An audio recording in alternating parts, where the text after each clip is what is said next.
All right, I want to welcome on my next guest. We've got NBA championship coach, keynote speaker, and author Kevin Eastman. Kevin, how's everything going for you? Going great, Zach. Thanks for having me on. Absolutely. Thank you so much for taking the time. So, we just wrapped up the NBA season. What were your thoughts on the bubble and everything they were able to accomplish down in Orlando? Well, when you talk about leadership and organization and the ability to deliver on what you promise, I think they checked all the boxes. I think the biggest thing that they did is they included everyone in the solution, and they made a plan. They stuck to it. They adjusted as they needed to along the way, and to me, that's a true sign of a great leader. And I don't just say it was Adam Silver, because obviously many people were involved in that, to be able to have that go off really without many hitches at all. Yeah, I thought it was phenomenal. Now they're just working on figuring out what they're going to be doing for this upcoming season. Yeah. So let the powers that be figure that out, and we'll just wait and see what happens. So yeah. So, but I wanted to ask you a little bit about your playing career. So I saw you played at Richmond, and I saw it said you went undrafted. Were you thinking about playing pro ball? Well, back then, playing for the University of Richmond, I don't really think I ever thought about professional basketball. I've always been one to try and be the best I can be where I am, and then that should take care of the future. So what ended up happening is the old ABA Of course. that folded, and a new league was formed called the AABA, and they actually had a franchise called the Virginians, which was headquartered here in Richmond, Virginia. So I think more based on the popularity I had as a local University of Richmond player versus the talent that I had, I ended up making their team. Oh, cool. So could you say I played professional basketball? Yes. Could you say I was very good at it? Not sure. But it'll always go down in the bio as he did play. My favorite ABA Virginia the Squires story was, of course, the Marvin Barnes when he chartered the flight. Yeah, yeah. I don't know the particulars about that, but that team with Dr. J was on it. They were stationed more in Norfolk, about Okay. maybe about 90 minutes from where we were up in Richmond. Okay. But I do remember going down to see one of the games at the Norfolk Scope when I was in college. So it was fun for us just to have a team like that Yeah. close by. Yeah, absolutely. So I want to ask you, so pivoting over to coaching, how did you get it? How did you get involved in it? What was kind of your first gig with that?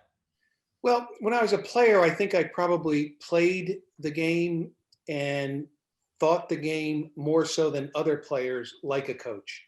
I couldn't say I was a coach on the floor because I didn't think of myself as that, even though I was the point guard.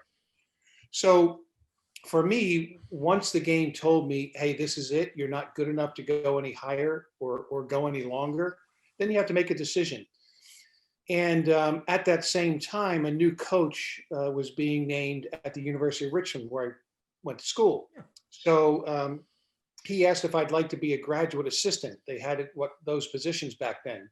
So I said, sure. So I worked on my graduate degree as well as coached, and found out that I really enjoyed doing it. And the best part of it was I was able to and I did this during camps in the summer during my college career, was able to help players see that they could do things they didn't think they could do. Yeah. And get them to understand that if you did these things on a consistent basis, you actually would improve. And then ultimately, if you keep improving, then maybe you become all that you've dreamed of becoming. So for me, it was the lucky happenstance of the career ended and there was a position available at a place where I was well known. So I ended up taking the position offered by Lou Getz, who was the head coach at the time. And from that point on, I guess it was history. How did you become intertwined with Doc Rivers, and how did that opportunity come about? Well, it came about without my even knowing it was coming about. And I have a personal philosophy where I said at the time, never pass up a basketball opportunity. Yeah. I was actually at the time the athletic director at a small college close to Richmond, Virginia here called Randolph-Macon Of College. course, yeah. Division III school. Yeah. And as I was driving home one afternoon, I got a call from a gentleman by the name of Glenn Wilkes. And those of your listeners who know a lot about basketball, Glenn's a very well-respected coach. He was coaching at Stetson during his collegiate career. Anyway, he once he got out of coaching, he started running clinics. And one of the clinics was in Mississippi. So I get a call on a Friday afternoon. Actually, it was a Thursday afternoon. And it was Glenn, and I had known Glenn from being involved in some other clinics that I spoke at. And he said, "Kevin, what are you doing this weekend?" And I said, "Well, nothing really. Why? What do you have in mind?" He said, "Well, one of our speakers has had trouble getting here, and we're trying to find a replacement speaker. Would you be available to speak at our clinic?" And it was, again, in Mississippi. Yeah. So I said, "Sure, I'll be glad to do it. When do you need me there?" And he said, "Well, we got a flight ready for you this afternoon." I said, "Well, how would you know, like, I would say yes?" He said, "You always say yes." So I go down there, I give my talk on skill development.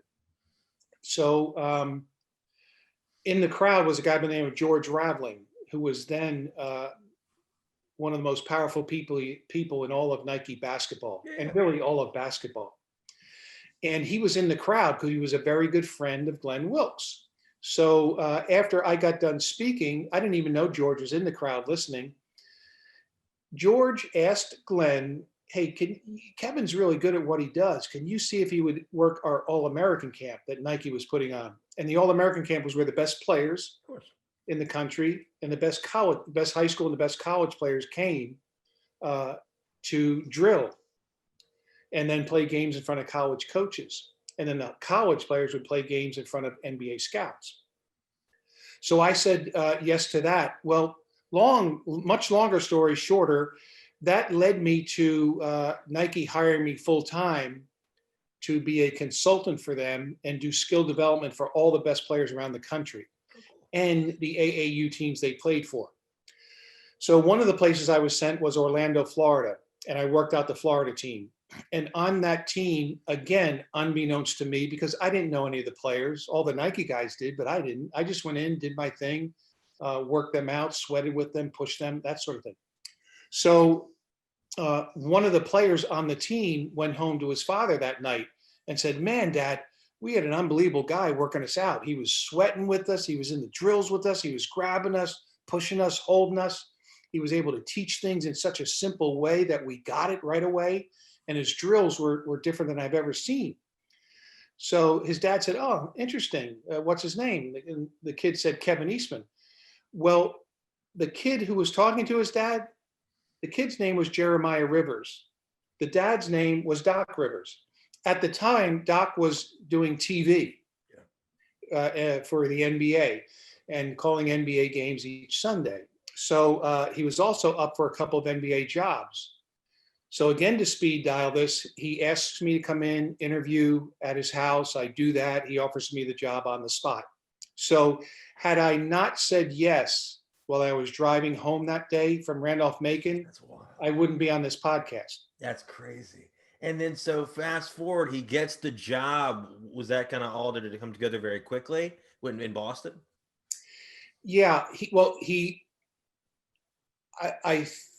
He ended up knowing he was probably going to be offered that job. Yeah. And that's when I came in to speak with him. So we met at a restaurant for lunch, I think it was that day. Then we drove over to his house, kind of hung out at his house.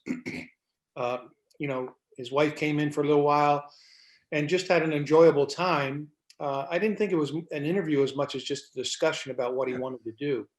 So he had known he was going to get that job and he knew he was going to accept it.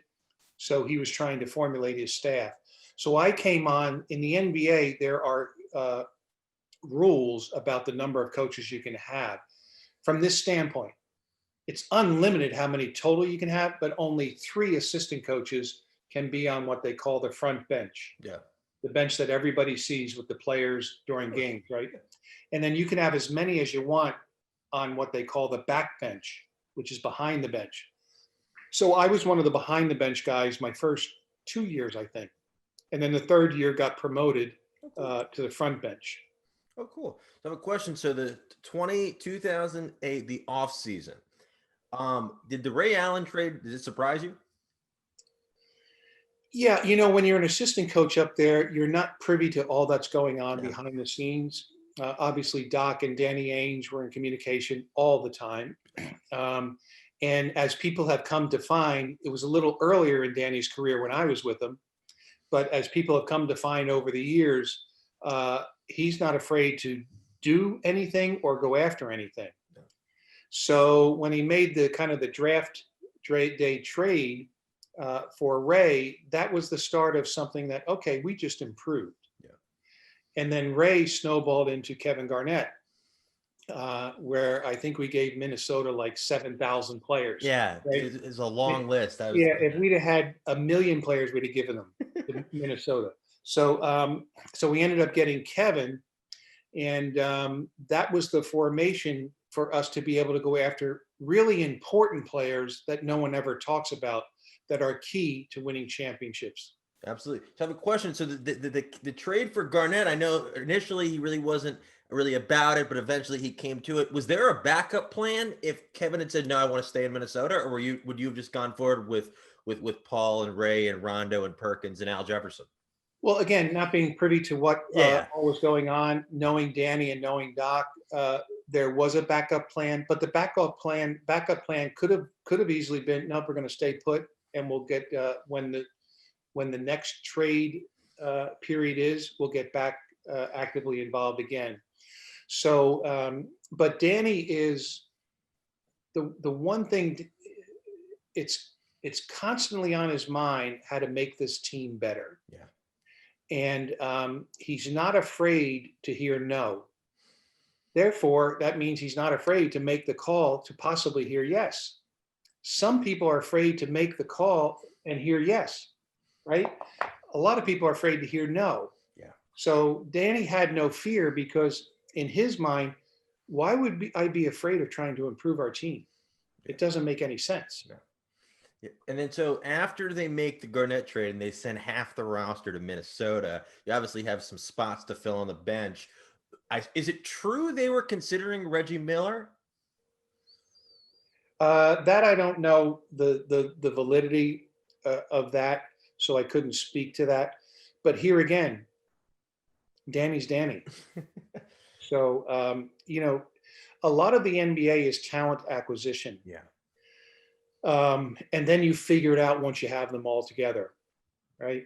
Yeah. So on maybe logically, it doesn't make sense to have Ray and Reggie, right? And then ironically, Ray ends up surpassing Reggie's 3-point totals. Yeah. Right. So so it was probably great for Reggie to stay where he stayed, and for Ray to become a part of the Boston Celtics. So I have a question. So the Celtics team today, do you think they could use a scoring duo off the bench similar to you guys had in Any House and James Posey, especially this past season, where kind of getting buckets when the starters were taking a rest? Was it a little bit, I could say, was a little bit of an issue? Well, I think anyone could use more scoring off the bench. You have to have players coming off the bench that can maintain or improve what was previously happening with the starters. So I don't think anyone would pass up the opportunity to get that. And trust me, Danny is thinking every single day. And I don't, even though my son is a scout for the Celtics, I have no inside information, because he may be the best hire ever in terms of keeping his lips shut. He doesn't even tell dad who they're going to draft. That's wild. So yeah, and I think that's a good thing. Yeah, of course. Because he may tell dad, but then he has to trust dad doesn't tell anybody else, right? So if I were him, I'd do the same thing. My wife sometimes is like, why doesn't he tell us more? Because that's his job not to tell us. Why isn't he treating these Brooklyn picks for Kawhi Leonard? He's available. Don't worry about it. I'll be all right. Yeah. That's interesting. And then so after you guys start to solidify the bench a little bit more, you bring in Eddie House, you bring in James Posey. Later in the season, you bring in Sam Cassell, you bring in PJ Brown. Did you think at that point, like, all right, we've got enough and we've got the depth to go all the way? Well, we started out strong, but that preseason, people were saying, "Hey, Boston's going to be pretty good." Yeah. No one was really saying Boston was going to be in the finals early on. And then we jumped out to a great start, which I think is key, or was for us anyway, giving us the confidence that this group we had together can win any type of basketball game. Because in that great start, we played against teams that tried to slow it down, teams that tried to deny maybe Ray shots. We saw a lot during the year. The one thing we didn't see is a little bit of what we were concerned of. We didn't see a stretch of adversity. And Doc always believes you have to go through some to win a championship. So whether that's internal bickering or injuries or trades, something that causes angst amongst the group. And we didn't have that for most of the year. But, starters are really important. They win you a lot of games, starters and stars.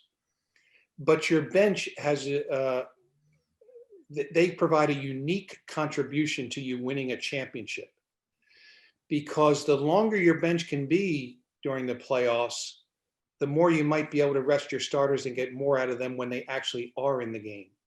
Obviously, rotations shrink in the playoffs, but Eddie House provided us incredible shooting, right? PJ Brown, a late acquisition, provided us unbelievable stability, and he was incredible away from the arena. I remember seeing him in our Detroit series, which went 7 games. Yeah. And he was walking down the street with one of our young guys who had a bad game the night before. And you could just see him mentoring.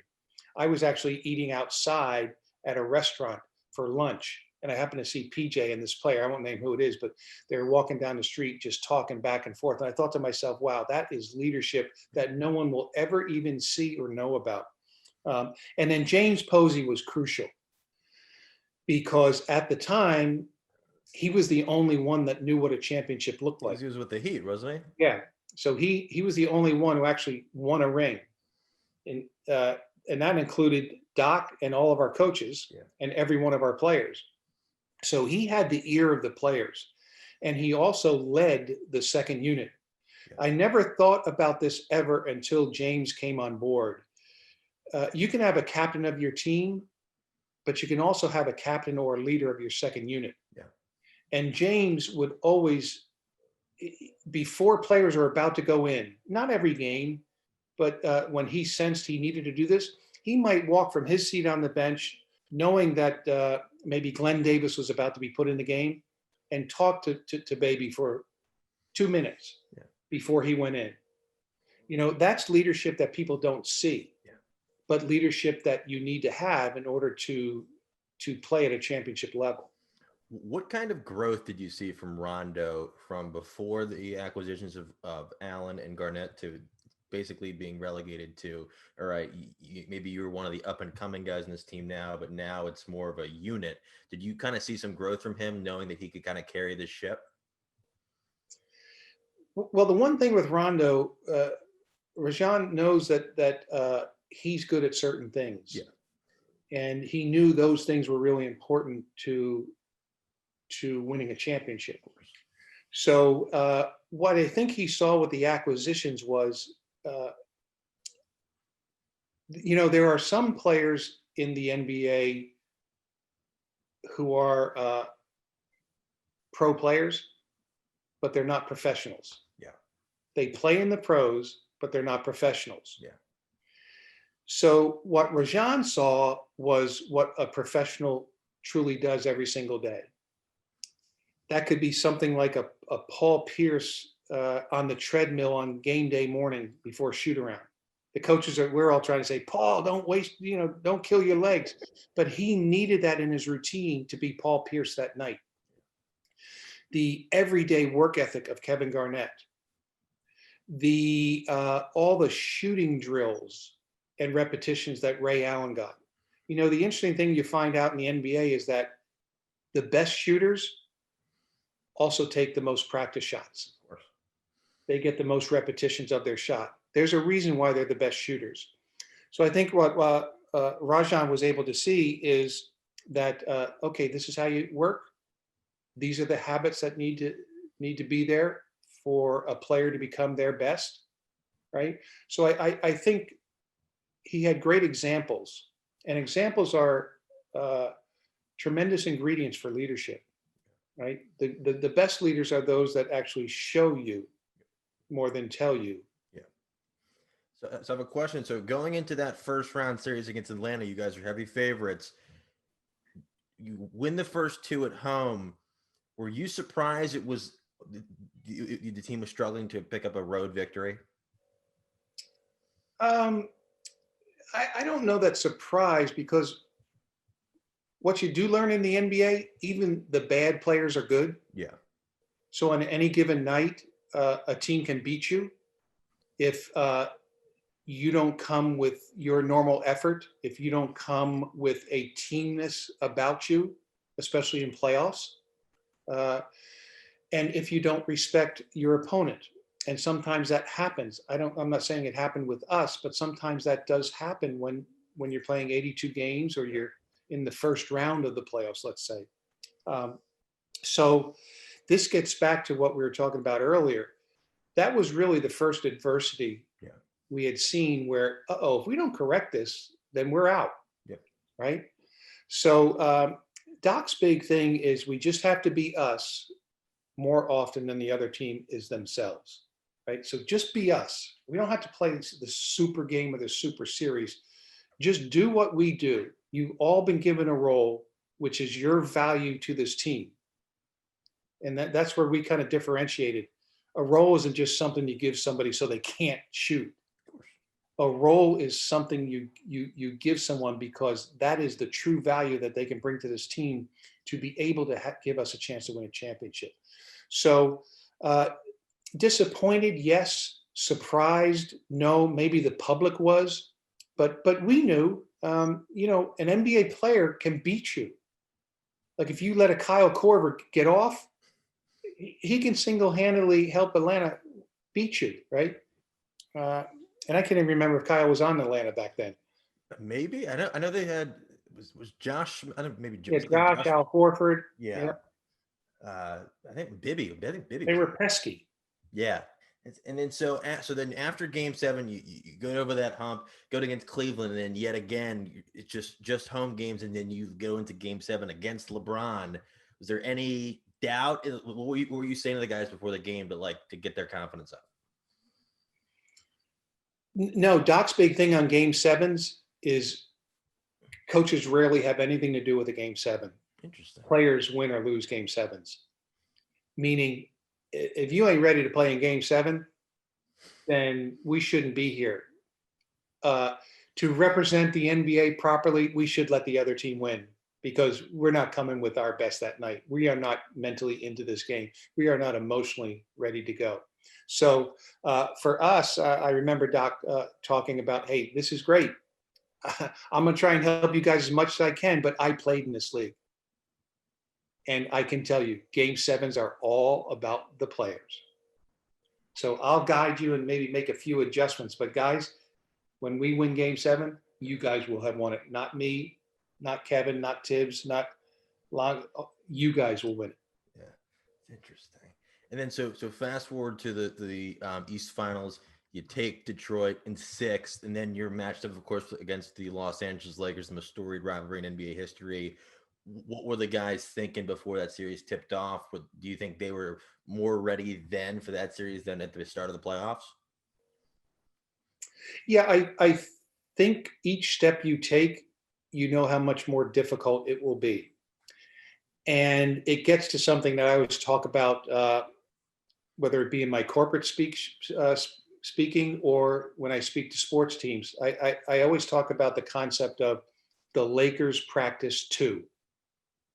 We go in as the Celtics and we think, okay, we've practiced all these sets and all these defenses, and we just have to go out and do them and we'll win. And then we find out on Google, my gosh, the Lakers are practicing 2. How about that? We didn't think they practiced at all this year. So they're every bit as good at executing their stuff as we are at our stuff. So we knew it was going to be a tough battle. we knew they had one of the best players in the world, the best players ever to put on a basketball uniform. Now, when you're talking about beating some really good players, it's different when you're talking about beating one of the best, Yeah. right? So for us, the theme was still the same. Let's win or lose this thing based on being the Celtics more often and more consistently than the Lakers are the Lakers. Yeah. Right. And then let whatever happens at the end happens at the end. So back then the finals was 2-3-2. Who do you think that benefits? We didn't care. We really didn't. Because sure, when you're going from LA to Boston, there are flights involved. But what you find out in the NBA is your body gets on a rhythm.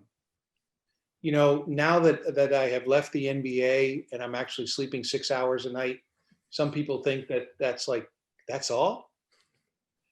Well, you know, you're probably going 4 or 5 consistently during the course of especially a run like that. Yeah. I mean, there were times in the playoffs where I know Doc was going on maybe 3 hours, right? It's just the way it is. But your body knows that. So I don't know that all that stuff plays into it, because what you find out is no matter where the game is, that's the most important game that particular night, and you treat it as such. And we were going into the thing knowing that it's a race to 4, and there's no one in the history of the NBA that could go from 1 win and then in the next game have 4 wins. Yeah. So even though it's cliche-ish, our guys really believe no matter what happened the game before, even if we blew them out, this is a new game and it is the only game. So we didn't care about 2-3-2, 1-1-1-1-1-1-1-1. Wouldn't have mattered, because they also had to take flights. Yeah. Right? Now, crowd, different story, Yeah. right? You're going to get some energy from your crowd. So that plays a part. So that's how we treated it. And I know people want to hear like other stuff, Yeah. but really that was how we treated it. Yeah. And then you guys steal game 1 against LA, and then game 2, the unlikely hero is Leon Powe. Did you see that coming? Well, we like to say we won game 1, that we didn't steal it. But I'm sure depending on perspective, we were lucky, or we stole it, or we won it, or Lakers were lucky we didn't play better, right? Who knows what happened? We won the game, right? Yeah. You know what? Leon was also a guy that was very important to us because number one, he pushed our starters in practice. Number 2, he was an incredible team guy. Number 3, he did not care if you even asked him to shoot ever. If he could help you win a game by diving on the floor, by guarding anyone on the other team, by only playing 4 seconds, he would do that. So, you know, could you say it surprised us? Maybe, but he surprised us all during the year. And the biggest surprise was this guy is selfless. I mean, all he wants to do is have the team win games. And that's why even today he's a great ambassador. He works for the Celtics, and he's a great ambassador for the Celtics because he truly is the definition of a Celtic player. Because what you find by talking to all the great players is you didn't play for the Celtics. You know, Bill Russell said this: you don't play for the Celtics, you are a Celtic. And there's a big difference in the two. Yeah. And Leon's a Celtic. Yeah. And then so fast forward to game 6, was there any message before the game like, all right, let's try to close this thing out, we don't want it to go to 7? No, it was just like, you know, let's try to, yeah, for sure. Yeah. Everybody would like to close the thing out. But you talk about Rondo. Rondo dominated early on in that game. I mean, he dominated the pace. He dominated our activity. He dominated sprinkling the ball all around. He was a different. He took it up a notch in that game. So for us, it was simply just, hey, we're at home. Let's try and win this thing. Okay, this is a golden opportunity for us. Um, let's not waste it, but also let's understand that they know how important this game is too. So we've got to give the very best we have and have to be prepared for a return of the very best that they have. I have a question. So the late Kobe Bryant once said that no player in the NBA ever guarded him as well as Tony Allen did. Did you see him just take his game to another level in that series? Tony? Yeah. Yeah, Tony loved challenges. And in particular, he loved defensive challenges. Yeah. And he studied Kobe. He knew Kobe's tendencies. He also didn't get frustrated, even though you might have seen him go like that when Kobe scored.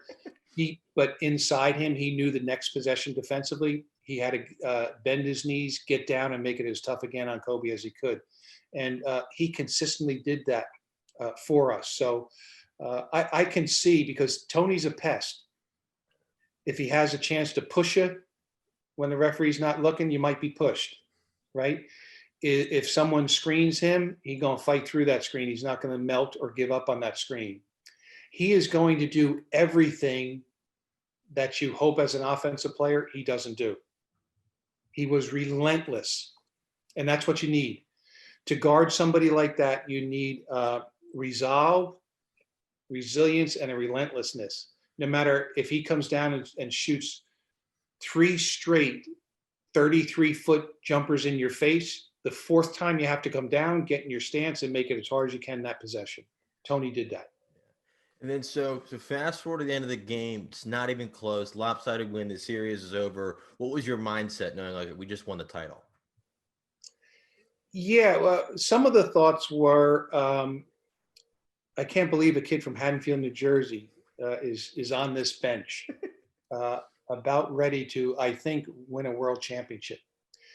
The other feeling that I had that was very prominent is I'm so glad for Doc. That because when you get around Doc, you find out how truly great a person he is, and how truly giving he is. So I really wanted badly to do my job as best I could to help him win the championship. And then the other thing was, what you find out also in the NBA, as you get older, there are certain things, because you've been in the league a while, meaning players, that you just acquire because of the money, right, that you make. You acquire the beautiful mansion. You acquire the second home that's equally as big as the mansion. You have all the boats. You have all the bling, right? But the thing that you can't buy is a championship ring. It is not for sale, at least the first time it's given. Right now, a player may in his future sell it for some other reason, but KG sold his to Adam Sandler.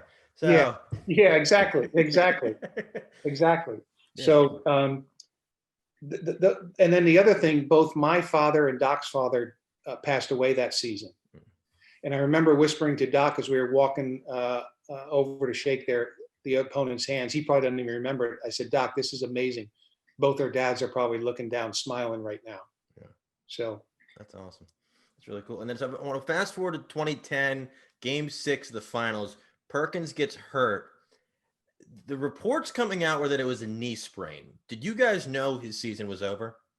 Yeah, pretty much. So Yeah. what was there was no chance he was playing in Game 7, right? Was that just what was incredibly doubtful? The preparation was for him not to play. So what that does is that moves like Rashid to the starting center spot, which means he has to play starters minutes. Yeah. Which he wasn't used to playing all year. And if you remember, he cramped up. Yeah. And then you have to either go small or to what would be your third string center. And as good as all the players are in the NBA, you probably don't win championships if your third string center is really, really important to winning a game or a series. So, I remember we had to play Kevin crazy minutes, and as intense as he plays, and he's giving you everything he has in that moment. A human being is a human being. Yeah. It still cannot be what he could have if he had his normal rest during the game. And the average fan may not understand that, but I was able to see it on a day-to-day for 13 years, how important those little spurts of being on the bench are for players who play as hard as Kevin. Yeah. And then as good as Bynum was playing, were you surprised to see his kind of career kind of like just kind of fall off a little bit? Because he, at that point, he was one of probably one of the best 5 centers in basketball. What was it like matching up against him when you didn't have Perkins? Yeah, well, he's so big, Yeah. first off, and Powe is so big. I mean, Powe's arms, he can be in Staples Center in Los Angeles and probably reach out and touch the court that he played on as a little kid over in what, Italy or Spain, wherever. Spain. Yeah, Spain. Yeah. Spain. Yeah. I mean, that's how long his arms were. So with Bynum, I get back to, no matter what you think, how good or how bad a player is, they made it to this level. Yeah.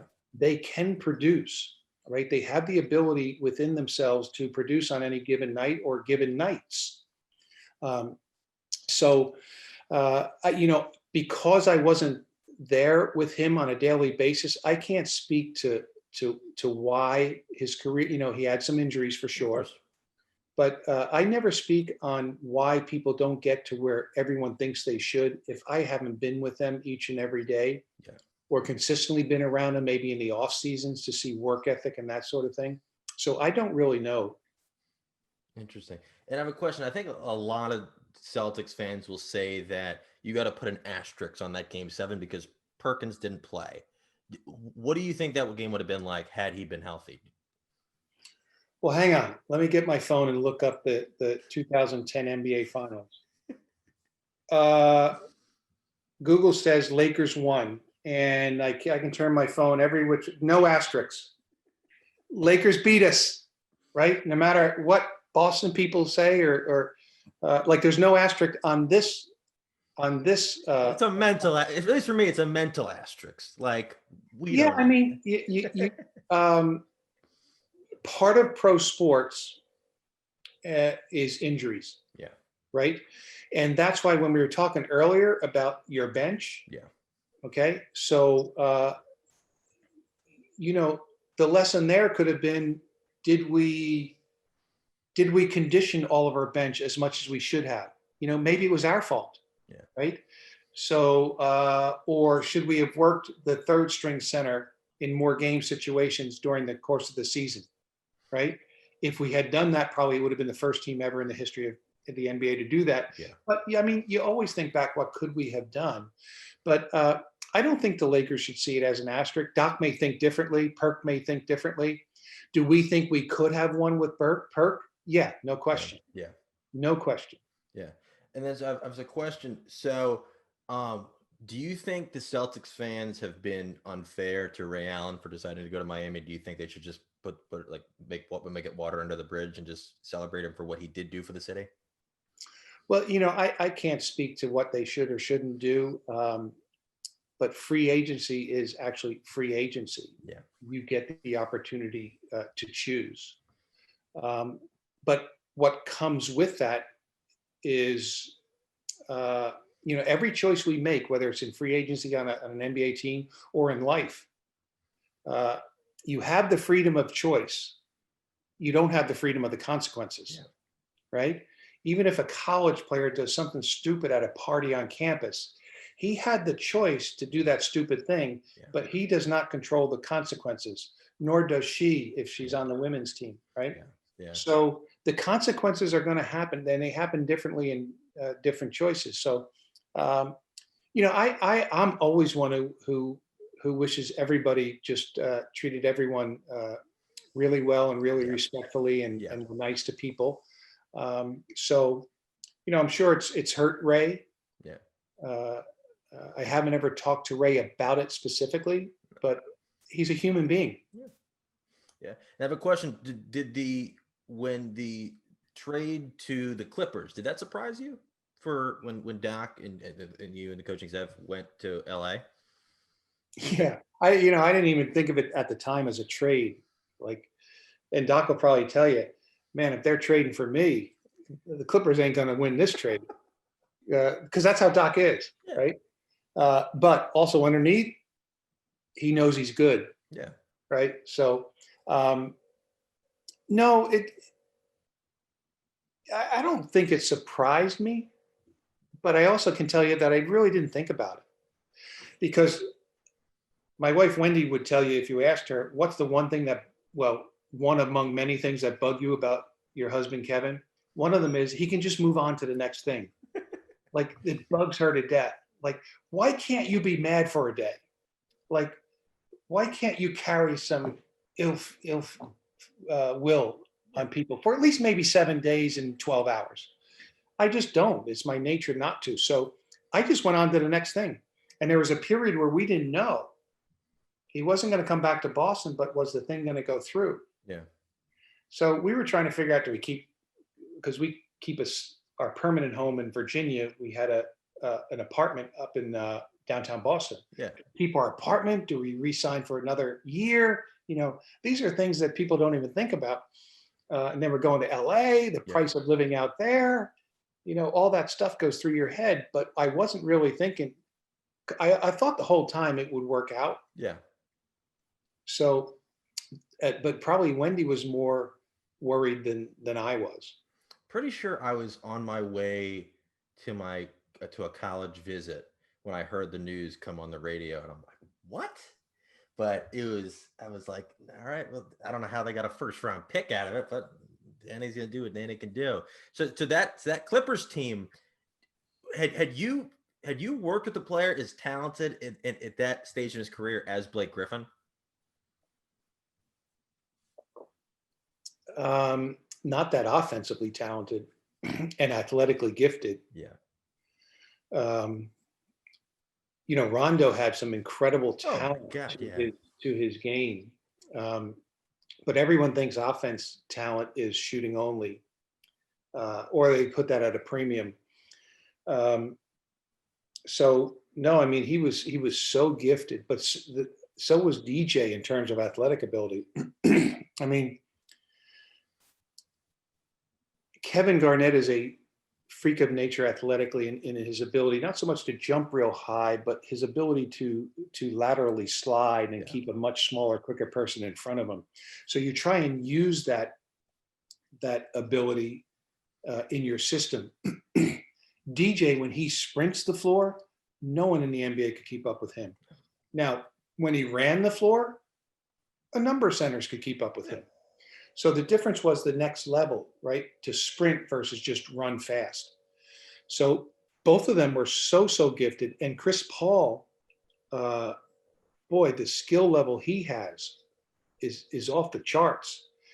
And the interesting thing about Blake and Chris in particular is they really work at their games. Yeah. You know, Blake improved his shot tremendously from when he came into the league to certainly when he left us, and has still improved today to the point where when he rises up from a three, you're not cringing at all, for sure, right? But I saw him on a daily basis in the gym, and if I didn't see him, I knew he was with Bob Tate, who was working with him on a daily basis in maybe a high school gym in Manhattan Beach, rather than our facility, right? So. So no, man, that he was gifted. Yeah, and then I got one last question for you. Do you think Rajon Rondo is a future Hall of Famer? See, I don't really think about Hall of Fames and who should and shouldn't get in. So this is his second ring. Yep. Is that correct? I don't know all of his stats, so that would probably have to be studied. So I would feel very comfortable saying I don't know. Interesting. You know, having been around him, I'd love to see him get it. I'll tell you what, if there was a stat for basketball intelligence, he's a savant basketball-wise. Like, you better know your stuff if you're going to talk to him about the game when you're a coach. You know, our scouting reports for playoffs were maybe 4 inches, 5 inches thick for a team. Now, for a regular game, it might be 3 pages. Yeah. But you go in such detail when you're playing a team 7 times, right? If we won the last regular season game, game 82, we would always have our first round playoff books actually in their cars. Someone would get the keys of the players, put them in their front seat, right? So they knew right that night preparation starts, right? For say the Atlanta Hawks, which you were talking about earlier. The next day, you better know that whole book as a coach, because Rondo might come in and say, hey, on fist up, thumb down on page 79, didn't you guys have that guy a little bit higher up out of the corner than he normally is? And you're thinking like, fist up, thumb down. What is that? Right? He knows it all. So in his own way, now he should be in the Basketball Intelligence Hall of Fame. Yeah. Without question. Yeah. Was that play he made against Orlando, the hustle play against Jason Williams, one of the best hustle plays you've ever seen? And they dove on the floor. Yeah. And I remember in the playoffs against Miami, it might have been 2010, Doc called a sideline out of bounds play, which was a lob to Rondo. I think I remember that. Yeah, with kind of tipped. 1 second left. Yeah. Yeah. Who do you foresee going into coaching more between Rondo or Chris Paul?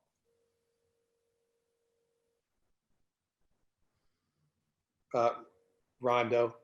And the reason I say that, he's already done some things where he's trying to get a feel of coaching in the off season. He's gone to some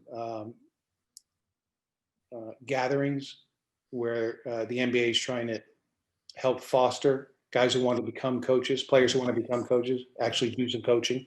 Yeah. But tell you what, you play for him, you better be ready to know your stuff. Yeah.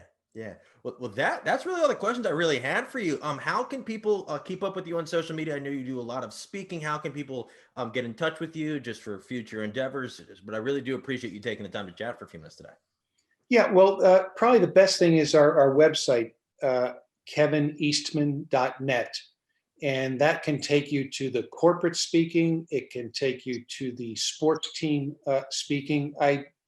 Prior to the pandemic, I was doing maybe 70 speaking engagements a year. Yeah. Obviously, since the pandemic, that is almost literally shut down. I'm doing more virtuals.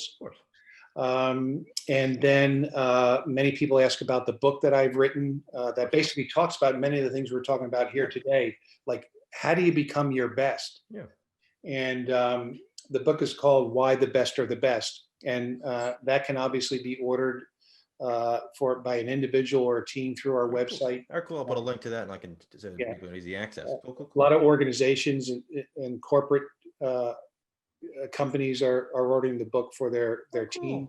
And then, I've thrown out a couple of teaching things and bullets today as we've spoken, Zach, and people can follow me on Twitter if they like. I don't care either way. I'm not one that has to have X amount of things. I just want people on there who really want to grow, develop, and improve, whether they're in sports or not sports. So there would be tweets on leadership, teamwork, culture, professional development, those types of things every day. Yeah. Well, this has been a ton of fun. I probably have 400 more questions for you, but I do appreciate you taking the time. It's been a blast, but I do really appreciate it. And I'm glad all is well, but it's been awesome. Yeah, my pleasure. Keep doing what you're doing. You're providing a good service for a lot of people.